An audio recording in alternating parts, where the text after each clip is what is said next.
Any product that you're going to build a relationship with, that you're going to have for a while, it's nice to know the story behind it.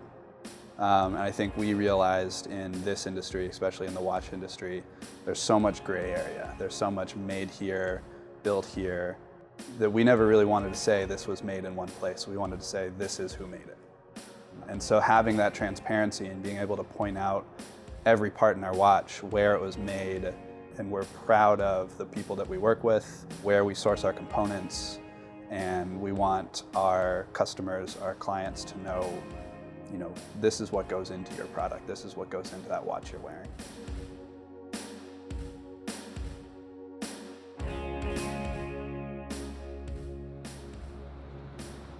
VERO started in a much different form through kind of my friendship and past working relationship with Chris, and out of the desire to make a product.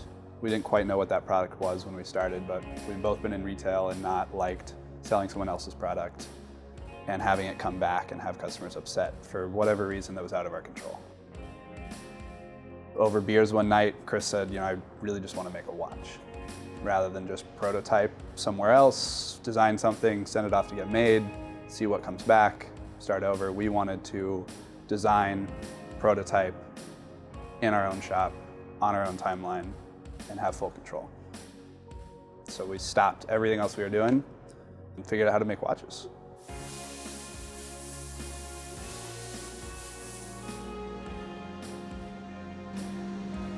So when we started with an 8,000-pound mill that we needed to put somewhere. We had signed the papers to buy it and didn't have anywhere to put it. And we had been looking for a space, and the space we're in popped up. Everything that's in here has grown out of necessity. Since that one mill, we've grown to 2 mills and a lathe. So we're totaling about 25,000 pounds of machinery in here. Production-wise, we can start with stainless steel billet or titanium, square, round, hex, whatever we want, and create a watch case from nothing. We can create dials from nothing. We can paint dials, print dials, hand that off to our case finishers, get it polished that day, hand that off to our watchmaker, and get it assembled. One of the things we start with is wearability. Take into account you're going to be wearing it while it's active. I surf in my watch, and I'm very in tune with where's that crown sitting, how does that feel, and we can look at that and go back to the drawing board and say, okay, maybe this crown's too big, maybe the watch is too big, or maybe we want to shape something a little differently. What we learned from our first watch, we've been able to sit down, kind of analyze, and plan out the next couple of watches from that. One of the things we really wanted to do was build a very sporty watch that dressed up really well.